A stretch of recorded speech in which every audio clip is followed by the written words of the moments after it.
Years ago, we looked deep into the lore and design origins of every Ultra Beast, the extra-dimensional alien Pokémon, and found that each is a crossover between classic sci-fi alien tropes and a widespread invasive species here on Earth, to coincide with the idea of alien invasions and all that. And yes, even the ones you wouldn't think of being based on invasive species. I mean, sure, cables and bricks, thanks to human development, have invaded every natural habitat on Earth, but there are actually a few invasive species that fit them pretty well too. Looking back, those videos are absolutely still strong and worth watching. I'll link them all in the description below, but what we're talking about in this video is the new Ultra Beast lore that as of recording just dropped yesterday. Pokemon TCG Pocket just got Ultra Beast cards, and right away with the first two I got, I noticed something strange. Brass Rock?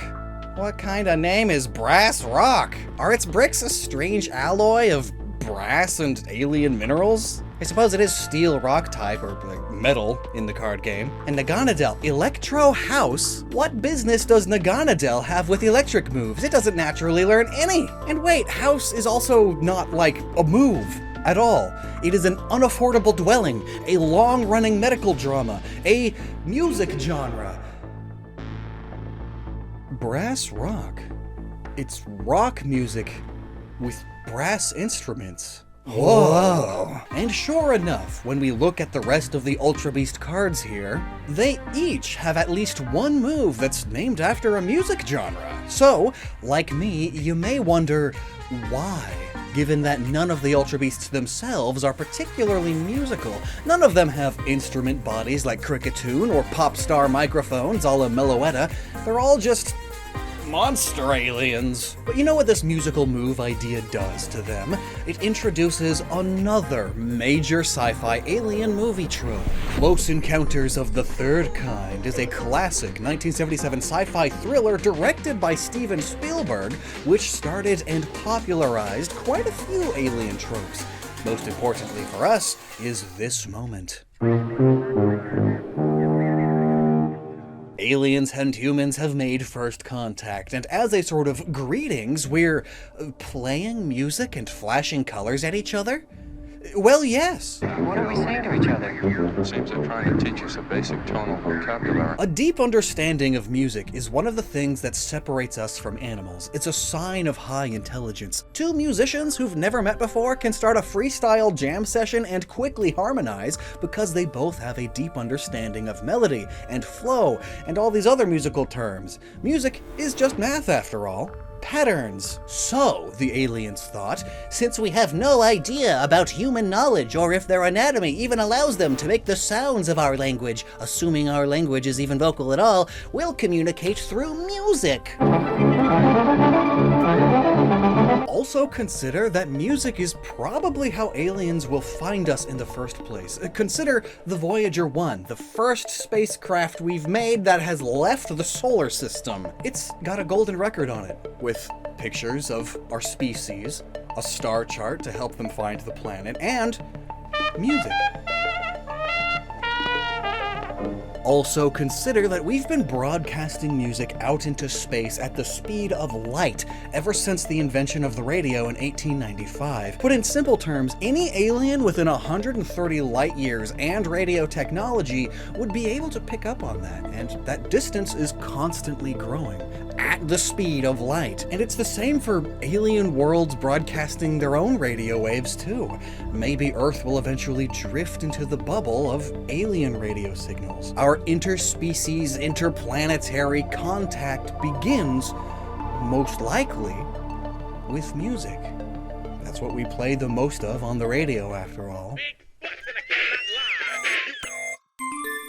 You've got mail. So you know the Pokemon Center online store, right? It sells unique Pokemon merch, like every single Pokemon has a sitting cutie plush. Gen 7 comes out in Japan soon. My shelves are not ready. But speaking of the Japanese Pokemon Center store, it offers like exponentially more. Like these Mincino slippers that clean the floor. Or this super cutesy Knackley Salt Shaker. Or this Pikachu plush you put in the bath. But gosh, oh geez, oh no, they only ship to Japanese addresses. I don't have that, but I used today's sponsor, Zenmarket, and now I have that. They offer a Japanese address for you to use, their warehouse, where all of the Japan-only merchandise from over 10,000 online stores will be shipped to, and then they will put everything into a big box and send it to me, or you, internationally. I found it pretty easy to use, as you can either browse the stores through their site or paste the links to the items you want into their search bar, and there it is. And you just know summer is a good time for online shopping. It's hot. You don't want to go out. So right now, by using the coupon code SUMMER2025, you can get up to 5,000 yen off the international shipping fee. Oh, you can buy like a whole other basket of goodies with that, or a Japanese Pokedex. These are so much higher quality than what we get here. Link below, code SUMMER2025. Big thanks to Zenmarket for their support. So looking at the genres these moves are named after, we can easily see that they fit the Pokemon they are attached to as well. Buzzwole's Big Beat is honestly fitting enough as a move name on its own. Buzzwole is swole, it is big, and it is going to beat you to a juicy pulp so it can more easily slurp up your insides like the mosquito it is. But it's all double fitting when you break the Big Beat genre down. Popularized in the 90s, Big Beat is electronic music akin to acid house and techno, which uses heavy backbeats and synthesizer loops in the background. Those loops are a hum or a buzz, almost like a synthesized insect flying through the air. You hear it like that?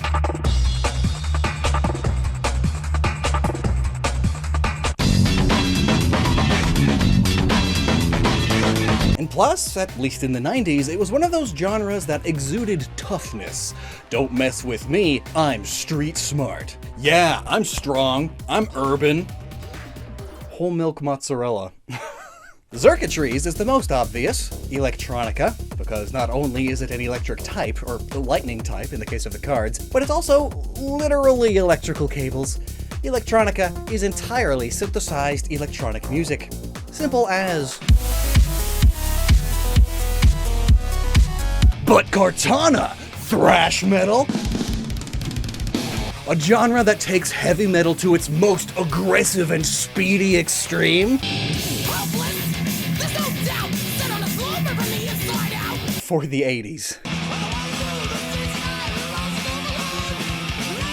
Kartana is a grass, steel-type Ultra Beast from a world where plants are metal, and it uses its metal arms and legs to thrash about rapidly, so it's kind of perfect. Simple as. Guzzlord's, however, is the most surprising. Grindcore. That's kind of an edgy genre. I never expected Pokemon to make a reference to anything even adjacent to it. According to Wikipedia, Grindcore is considered a more noise-filled style of hardcore punk, while using hardcore's trademark characteristics, such as heavily distorted, down-turned guitars, grinding, overdriven bass, high-speed tempo, blast beats, and vocals which consist of growls, shouts, and high-pitched shrieks.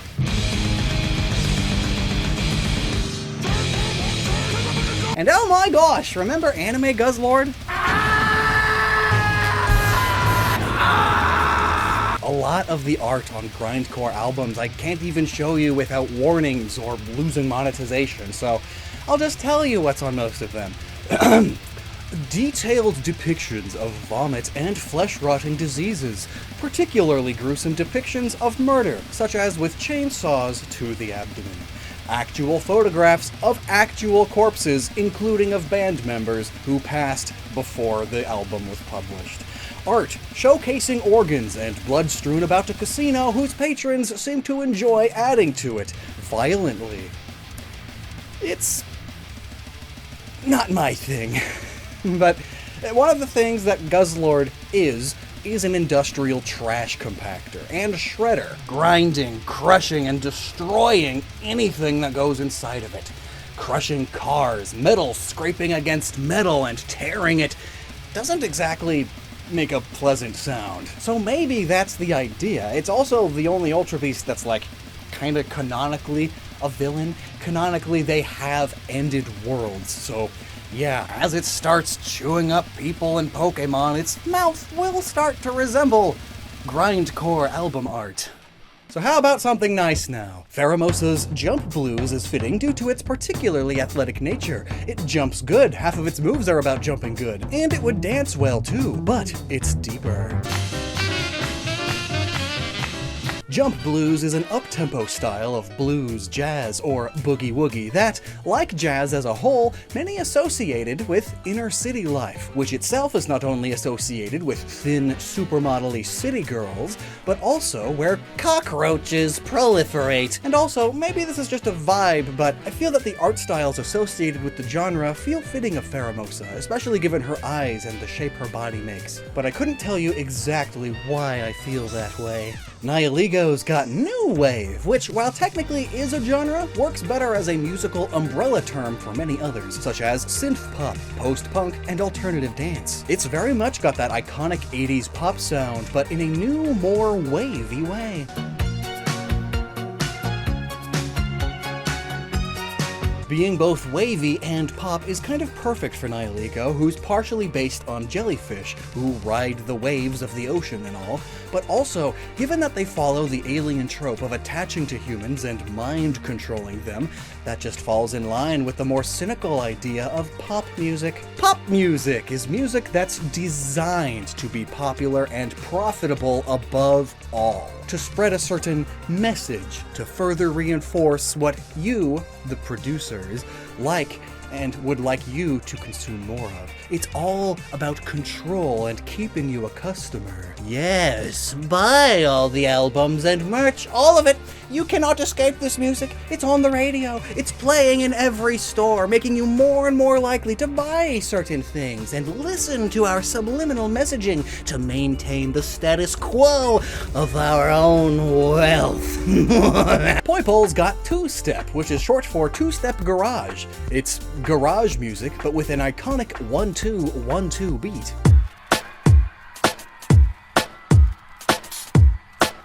It's also a great nod to Poipole, whose head is a superglue container, and where would you store your superglue? Often a garage. But also, Poipole is the only known Ultra Beast that evolves 1-2, 1-2. 1-2, 1-2, 1-2. Then Naganadel has Electro House, or Acid House in its original Japanese. Both genres are pretty similar to the point of being almost identical, though Acid House gets Naganadel's poison typing across better. So why did they change it to something less fitting in English?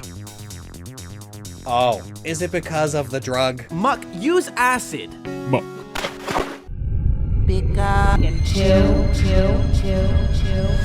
Acid House is your old school dance party or rave music. Raves are famous not just for their music and fashion choices, but for the heavy use of psychedelics, like acid, at them.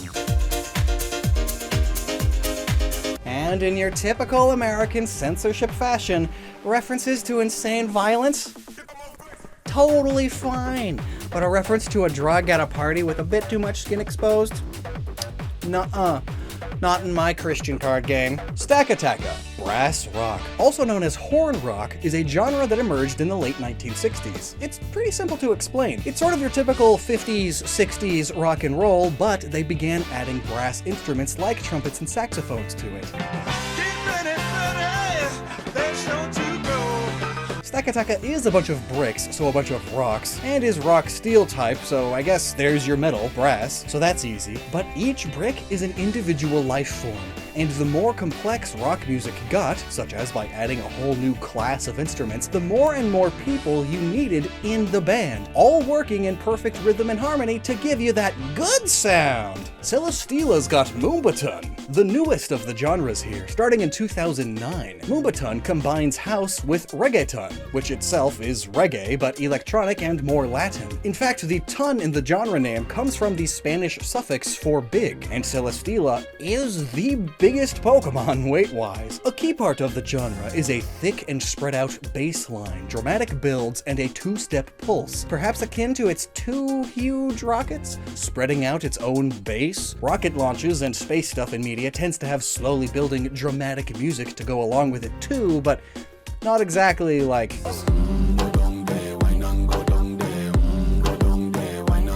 Though I guess in being tropical sounding, that does fit its bamboo origins. But on top of that, it's all a pun. So What is the pun? Well, Moombahton kinda sounds like it has moon in there. In fact, when you write the genre out in its original Japanese, it does straight up have moon in there. And Celesteela are all about the moon. It's a rocket ship, first of all, like those who brought man to the moon, but it's also based on Princess Kaguya, a classic Japanese folktale about a baby born in a bamboo stalk that turned out to be a princess from the moon. Hence all of Celesteela's design. Princess, bamboo, rocket to the moon. And also it being exclusive to Pokemon Moon and Ultra Moon. It's punny. Blacephalon's beat punk is a genre also called D-beat, which is similar to crust punk. It's a hardcore punk style that started in the 80s and 90s and took off in Japan especially. One key aspect that separates it from the other punk genres is its heavy use of hard set snares and crashes.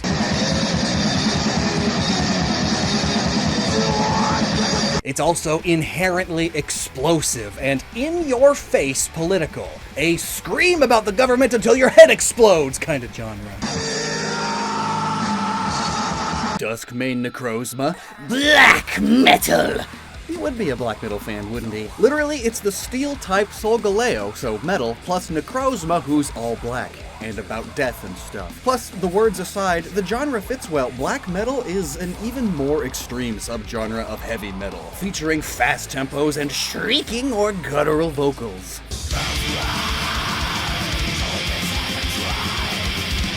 It's also the genre corpse paint is most common on its band members, dressing up like an undead zombie or a demon or a dark cultist who is summoning the zombie demons, like a necromancer. Necrozma, same root words. Necrozma itself is all about consuming suns and dooming planets after all. Then, Dawn Wing's Necrozma's got Psychobilly.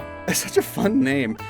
Referencing the Lunala in there, it's psychic type. Psychobilly. Psychobilly is very similar to Gothabilly or horror punk in its themes and presentations as well, fitting of the Necrozma parts of the mon. And musically, it's a combination of rockabilly, think Elvis Presley rock and roll, Hard we couldn't think.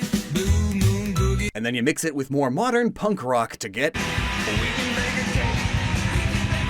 Let me teach you how to bake. It's actually quite a bop, and one of my favorite genres in this video. And also, it turns out Blue Moon was a more common phrase back in the 50s and 60s, fitting of the blue Lunala parts, it being the emissary of the moon and all.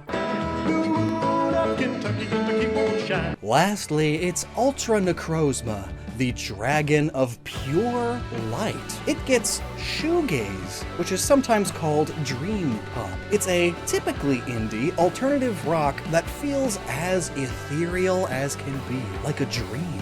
The guitars and vocals are obscured and distorted, and the volume tends to be high only to distort it further, blowing out the speakers playing it. Honestly, just look at this music video. It was the first result when I googled this genre.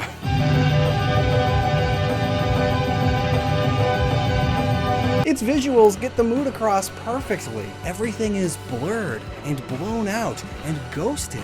It's like a psychedelic trip in a way too bright room, which is actually how the genre got its start in the 80s among neo-psychedelic groups. Ultra Necrozma being a being of light itself, well, there you go. It's ethereal, and it's distorted from its original Necrozma shapes. Gaze into my light, feel my power, transcend. So, my final thoughts. This is just a fun thing they decided to do. An extra layer of theming is always welcome. Maybe I missed something. I am by no means a music genre expert.